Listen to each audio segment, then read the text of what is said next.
నమస్తే ఓర్గల్ 9 నేషన్ టీవీకి స్వాగతం. తెలంగాణ రాష్ట్రంలో పలు జిల్లాల్లో ఆర్టీఓ కార్యాలయాల్లో బోర్డర్ చెక్ పోస్టులో ఏసీపీ అధికారులు ఏకకాలంలో దాడులు చేశారు. నల్గొండ, కరీంనగర్, మహబూబాబాద్, సిద్దిపేట్, హైదరాబాద్, రంగారెడ్డి జిల్లాలో రోడ్డు రవాణా శాఖ కార్యాలయంపై అవినీతి నిరోధక శాఖ అధికారులు రైడ్ చేశారు. ఆర్టీఓ ఏజెంట్లు, ఆఫీసర్లను విచారిస్తున్నారు. భద్రాద్రి కొత్తగూడెం జిల్లాలోని Aswaraopet border check post, Adilabad జిల్లాలోని జైనద్ మండలంలోని బొరాస్ చెక్ పోస్ట్ దగ్గర ఏసీపీ అధికారులు ఆకస్మిక తనిఖీలు చేశారు. మహబూబాబాద్లోని రవాణా శాఖ కార్యాలయంలో 10 మంది ఏజెంట్లను ఏసీపీ అధికారులు అదుపులోకి తీసుకొని విచారిస్తున్నారు. ఆర్టీఓ ఆఫీసులో పత్రాలు డీటెయిల్గా పరిశీలిస్తున్నారు.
Sir Patil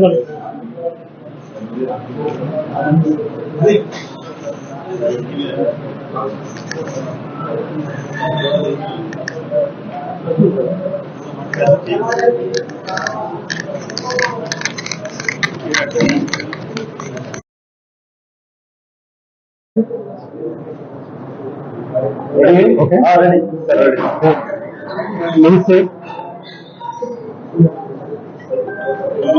Actually, road transport organisation offices లో ఇర్రెగ్యులారిటీస్ పెరిగిపోతున్నాయని చెప్పేసి ఈ మధ్యన కంప్లైంట్స్ చాలా వచ్చాయి. సీనియర్ అధికారులు ఒకేసారి అన్ని రోడ్ ట్రాన్స్పోర్ట్ ఆర్గనైజేషన్స్ ఆర్టీఓ ఆఫీసులలో చెక్ చేసి ఎలాంటి ఇర్రెగ్యులారిటీస్ జరుగుతున్నాయి, బాధ్యులు ఎవరు ఏంటి అనేది కొన్ని రిపోర్ట్స్ కావాలని చెప్పేందుకు ఈరోజు సర్ప్రైజ్ చెకింగ్ లో భాగంగా హైదరాబాద్ సిటీ రేంజ్ తరఫున ఇక్కడికి బండ్లగూడ ఆర్టీఓ ఆఫీస్ వచ్చాం. ఇక్కడ ఎంటర్ కాగానే కొంతమంది ఏజెంట్స్, తర్వాత కొంతమంది ఇలా రోడ్ ట్రాన్స్పోర్ట్ కానిస్టేబుల్స్ ఇలా అవపడ్డారు. వాళ్ళందరినీ ఒక్కొక్కరి ఫోన్ విచారిస్తున్నాం. కొన్ని డాక్యుమెంట్స్ కూడా దొరికాయి. కొన్ని ఏజెంట్స్ కూడా కొంత క్యాష్ కూడా దొరికింది. ఆ క్యాష్ దేనికి సంబంధించింది, ఆ డాక్యుమెంట్స్ ఎవరి వాళ్ళని కూడా పిలిచి విచారించి ఎలాంటి ఇర్రెగ్యులారిటీ జరుగుతున్నాయో చూసి దీని మీద రిపోర్ట్ ఇవ్వాల్సిన అవసరం ఉంది. ఈరోజు నా టీంలో ఉన్న మొత్తం 5 ఇన్స్పెక్టర్స్, మిగతా అందరు స్టాఫ్ కూడా నాతో పాటు ఈరోజు 12:30కి ఇక్కడ రైడ్ చేశాము. ఇంకా కంటిన్యూ చేస్తున్నాము. ఈవినింగ్ వరకు కంటిన్యూ ఉంటుంది.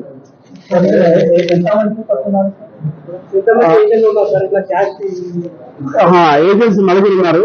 వాళ్ళ దగ్గర ఒకరి దగ్గర అయితే క్యాష్ దొరికాది. అది ఇంకా చెక్ చేస్తున్నాము. ఇంకా టోటల్ అయిపోయాక చెప్తాను. నేను 5 o'clock లోపల కంప్లీట్ చేసేసి అప్పుడు చెప్పేసి. చిన్నారులను విక్రయిస్తున్న అంతర్రాష్ట్ర ముఠాను రాచకొండ కమిషనరేట్ పరిధిలోని మేడిపల్లి పోలీసులు అరెస్ట్ చేశారు. ముఠా నుంచి 16 మంది చిన్నారులను కాపాడారు. వీరిలో కొందరు ఇతర రాష్ట్రాలకు చెందిన పిల్లలు ఉన్నట్లుగా గుర్తించారు. ఇటీవలే మేడిపల్లిలో చిన్నారి విక్రయంతో ముఠా వ్యవహారం వెలుగులోకి వచ్చింది. 4 రోజుల క్రితం ఫిర్జాదిగూడలో 4,50,000కు డాక్టర్ శోభర్ అనే శిశువును విక్రయించారు. ఆమెకు సహకరించిన మరో 2ని పోలీసులు అరెస్ట్ చేయడంతో గుట్టు రట్టయింది. మొత్తం 16 మంది చిన్నారులను ముఠా విక్రయించినట్లుగా నిర్ధారించారు. కేసు విచారణను రాచకొండ సిపి తరుణ్ జోషి మంగళవారం మీడియాకు వెల్లడించారు. ఈ రాకెట్తో సంబంధం ఉన్న ఏజెంట్లు, సబ్ ఏజెంట్లు మొత్తం 8 మందిని అరెస్ట్ చేశారు. ఇటీవలే మేడిపల్లిలో శోభారాణి, సలీం, స్వప్నలను అరెస్ట్ చేశారని వెల్లడించారు. వారిని అరెస్ట్ చేసిన సమయంలో 2 చిన్నారులను కాపాడారని తెలిపారు. సంతానం లేని వారికి పిల్లలు విక్రయిస్తున్నట్లుగా గుర్తించారు. ఢిల్లీ, పూణే నుంచి చిన్నారులను తీసుకొచ్చి అమ్ముతున్నట్లుగా దర్యాప్తులో తేలిందని ఆయన తెలిపారు. ఢిల్లీ, పూణేలో ఉన్న వారిని పట్టుకునేందుకే ప్రత్యేక బృందం వెళ్ళిందని, తల్లిదండ్రుల నుంచి 50,000 కొనుగోలు చేసి 1,80,000 నుంచి 5,50,000 వరకు చిన్నారులను విక్రయిస్తున్నారని రాచకొండ సిపి తెలిపారు.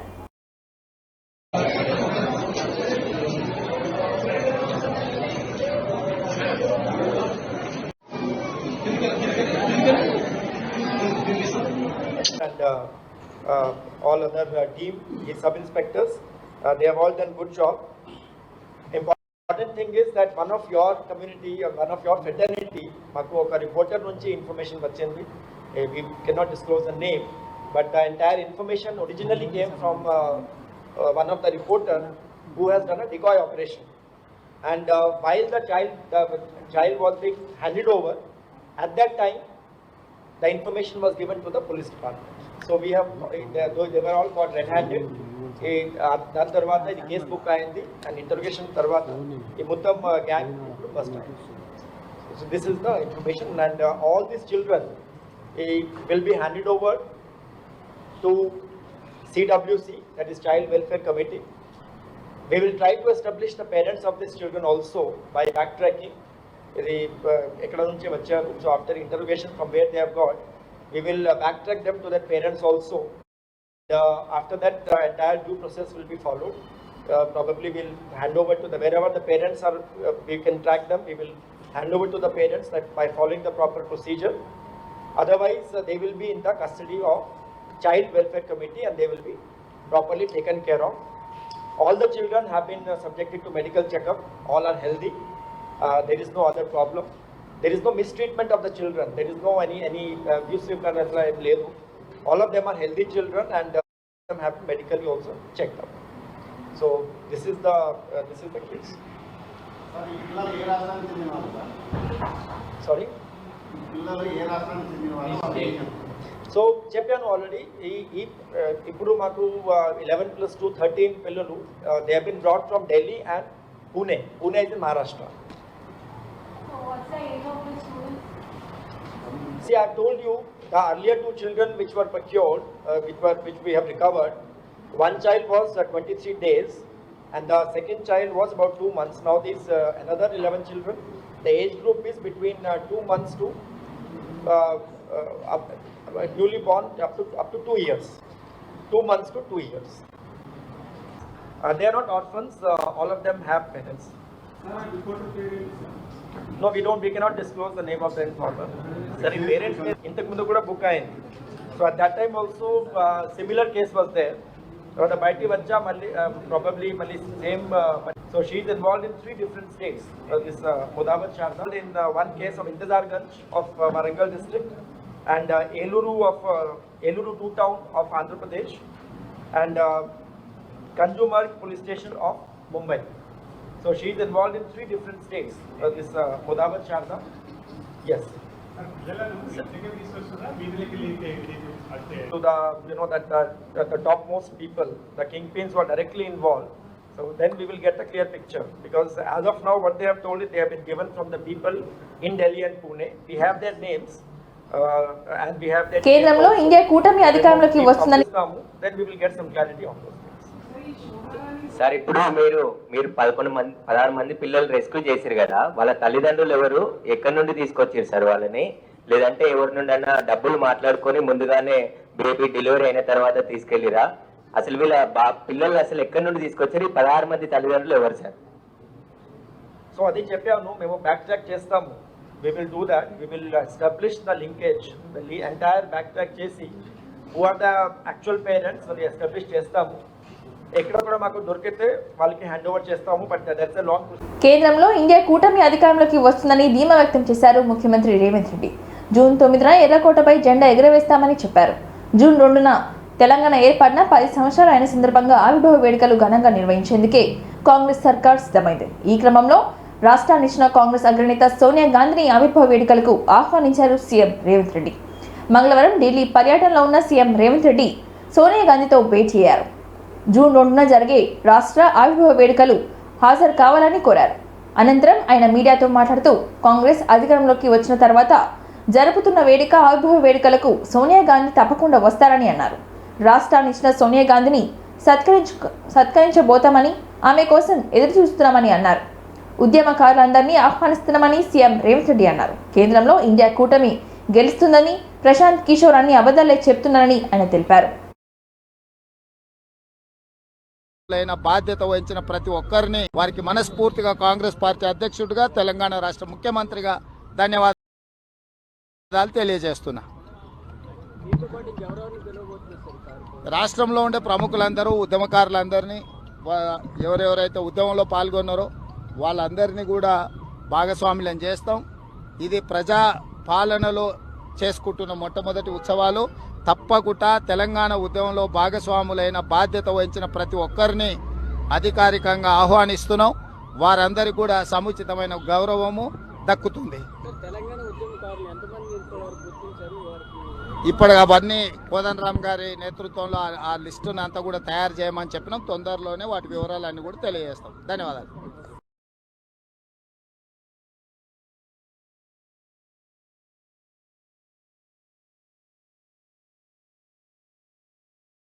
మనస్ఫూర్తిగా కాంగ్రెస్ పార్టీ అధ్యక్షుడిగా, తెలంగాణ రాష్ట్ర ముఖ్యమంత్రిగా ధన్యవాదాలు తెలియజేస్తున్నా. రాష్ట్రంలో ఉండే ప్రముఖులందరూ, ఉద్యమకారులందరినీ, ఎవరెవరైతే ఉద్యమంలో పాల్గొన్నారో వాళ్ళందరినీ కూడా తెదేపా వ్యవస్థాపకుడు, దివంగత మాజీ ముఖ్యమంత్రి ఎన్టీఆర్ 101వ జయంతి సందర్భంగా ఆయన కుటుంబ సభ్యులు నివాళులర్పించారు. హైదరాబాద్లోని ఎన్టీఆర్ ఘాట్లో ఆయన మనవళ్లు జూనియర్ ఎన్టీఆర్, కళ్యాణ్ రామ్ అంజలి ఘటించారు.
తెదేపా వ్యవస్థాపకుడు ఎన్టీఆర్ 101వ జయంతి సందర్భంగా ఆయన కుటుంబ సభ్యులు, తెదేపా నేతలు నివాళులర్పించారు.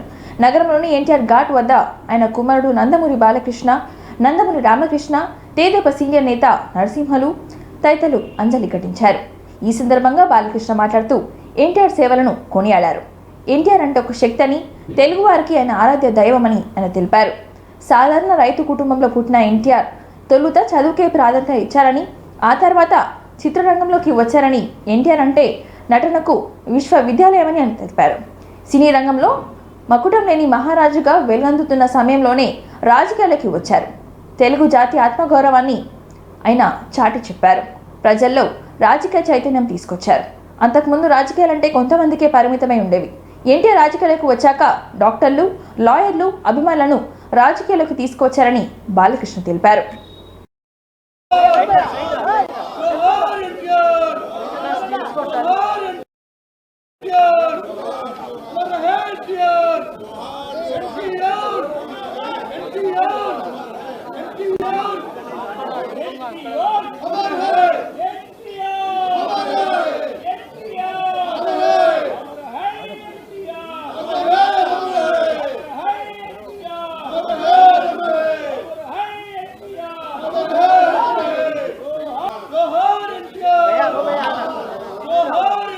జయంతిని పురస్కరించుకొని మరి ఇక్కడ అందరూ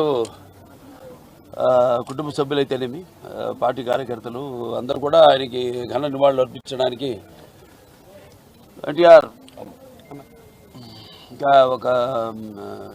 ఒక శక్తి. ఆయన ఎన్నో సందర్భాల్లో చెప్పడం జరిగింది. ఎన్టీఆర్ అంటే కేవలం నందమూరి తారక రామారావు మాత్రమే కాదు, ఎన్నట్టే నటనాలయం, ఆయన ఇల్లు ఒక నటనాలయం, అందులో ఆయన ఒక నటరాజు, నటసింహుడు. టీ అంటే తారామండలంలోని తారక ధ్రువ తారకుడు, ఆర్ అంటే రాజర్షి రారాజు, రాజకీయ దురంధర యుగంధరుడు, రమణీయ రమ్య కమనీయ సౌమ్య గుణధాముడని.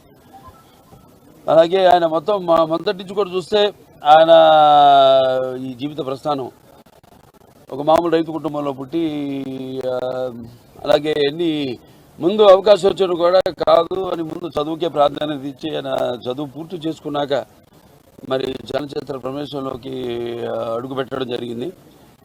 అదే ఇక ఆయన చలనచిత్ర రంగంలో ఆయన ప్రస్థానం గురించి వేరే చెప్పనవసరం లేదు. ఎన్టీఆర్ అంటే ఒక నటనకు నిర్వచనం, ఎన్టీఆర్ అంటే ఒక నవరసాలకు ఒక అలంకారం, ఎన్టీఆర్ అంటే నటనకు ఒక విశ్వవిద్యాలయం. తర్వాత ఆయన ఈ రాజకీయ రంగ చలనచిత్ర పరిశ్రమలో మకుటలేని మహారాజుగా ఉన్నప్పుడే ఆయన ఈ చలనచిత్ర పరిశ్రమ నుంచి నిష్క్రమించి ఇటు రాజకీయ రంగ ప్రస్థానం చేయడం జరిగింది. అలాగే ఆయన ఎన్టీఆర్ అంటే ఆ తర్వాత నవశకానికి ఒక ఆరంభ మంత్రం, ఎన్టీఆర్ అంటే ఒక నవజాతికి మార్గదర్శకం, అలాగే ఎన్టీఆర్ అంటే నానా జాతులకు దైవ సమానం. అలాగే ఎంతోమంది ఆనాడు ఒకే పందాలు వెళ్తున్న రాజకీయాలను మార్చి ఎంతోమంది ఎవరైతే అంటే అంతకుముందు ప్రతి తెలుగు మట్టి గడ్డ కూడా నేను తెలుగువాడని సగర్వంగా చెప్పుకునే దమ్ము, ధైర్యం, సత్తువ, తెగువ, అలాగే అహంకారానికి సానబెట్టి పదును పెట్టి బయటకు వచ్చి చెప్పించిన ఒక తెలుగు తేజం నందమూరి తారక రామారావు గారు. అంటే ప్రతి తెలుగు బిడ్డ బొడ్డు ఉడకముందే రాజకీయ చైతన్యం తీసుకొచ్చింది నందమూరి తారక రామారావు గారు. అలాగే అంతకుముందు ఎంతోమందికి రాజకీయాల మీద పెద్ద ఆసక్తి ఉండేది కాదు, అలాగే చాలామందికి తెలిసేది కాదు అసలు రాజకీయాలు అంటే ఏంటో. అటువంటిది ఒక రాజకీయ చైతన్యం తీసుకొచ్చి కేవలం రాజకీయాలకు కొంతమందికే పరిమితం. ప్రజాభవన్ కు బాంబు బెదిరింపు కాల్ కలకలం రేపింది. మరి కాసేపట్లో పేలిపోతుందంటూ అగంతకుడు కాల్ చేయడంతో హై టెన్షన్ నెలకొంది. ఏకంగా డిప్యూటీ సీఎం నివాసం ఉంటున్న భవనానికి బాంబు బెదిరింపు కాల్ రావడంతో అప్రమత్తమైన పోలీసులు బాంబు స్క్వాడ్ హుటాహుటిన అక్కడికి చేరుకున్నారు. సిబ్బందితో సహా ప్రజాభవన్ని ఖాళీ చేయించి బాంబు స్క్వాడ్ తనిఖీలు చేపట్టారు. ఈ ఘటనపై కేసు నమోదు చేసిన పోలీసులు దర్యాప్తు చేస్తున్నారు.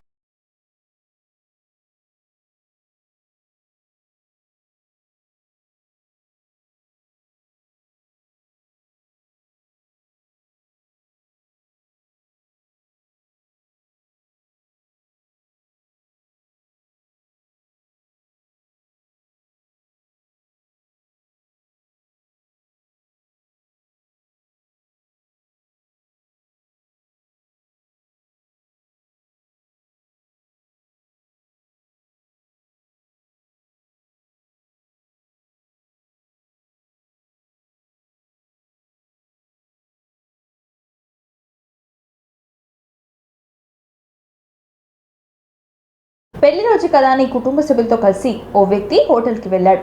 బిర్యానీ ఆర్డర్ చేసి తిన్నాడు. కొద్దిసేపటికే వాంతులు విరేచనలయ్యాయి. అవస్థపడి హాస్పిటల్లో చేరారు. ఈ ఘటన రంగారెడ్డి జిల్లా షాద్నగర్ పట్టణంలో చోటు చేసుకుంది.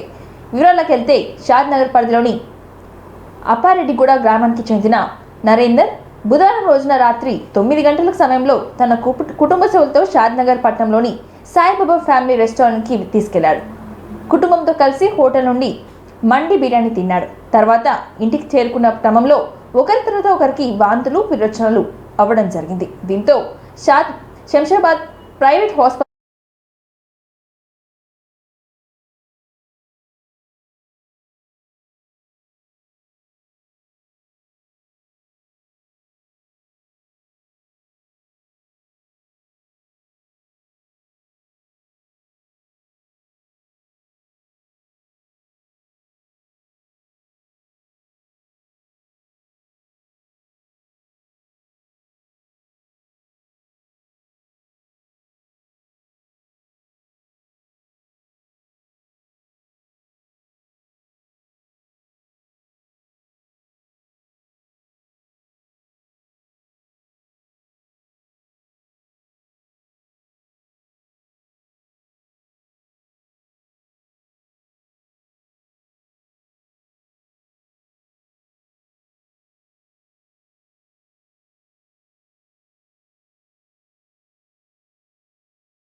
మరిన్ని వార్తలతో మళ్ళీ కలుద్దాం. చూస్తూనే ఉండండి ఓర్గలు 9 నేషనల్.